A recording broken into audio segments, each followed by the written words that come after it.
Lehendakariak berak kudeatu nahi du Euskadin zabaldu den aukera historikoa eta hori dela eta lehendakaritzan txertatu du gaur aurkeztu duen bakea eta elkarbizitzarako idazkaritza.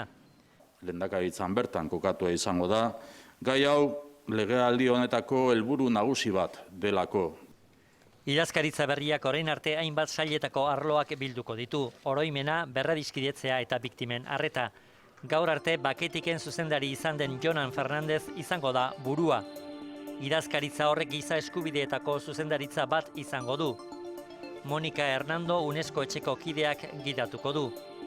Zuzendaritza horren barruan biktimen bulegoa egongo da. Txema Urkijok koordinatuko du hori.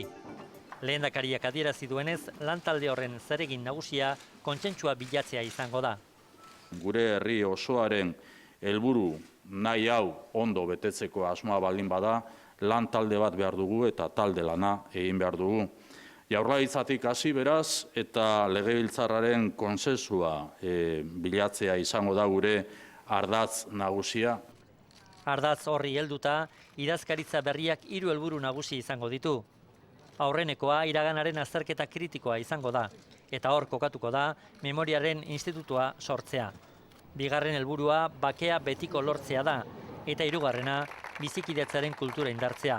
Alor horretan, lehendakariak giza duintasunaren defentsa oinarri duen egitasmoa iragarri du.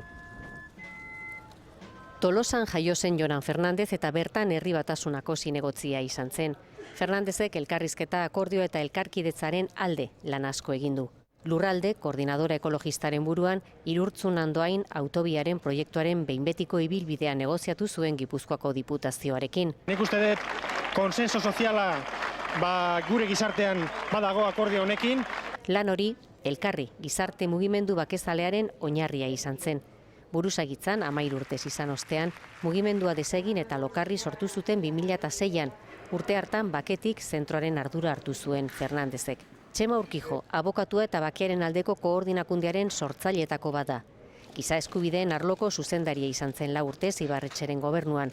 2006 urtetik aurrera Maixabel Lazaren aholkulari izan da terrorismoaren biktimak laguntzeko bulegoan. Monika Hernando, UNESCO etxeko kidea da eta bakea eta giza eskubideen aldeko elkarteen foroko partaidea. Txema Urkijo bezala, polizien gehiegikeriak aztertzeko komisioan egon da orain arte.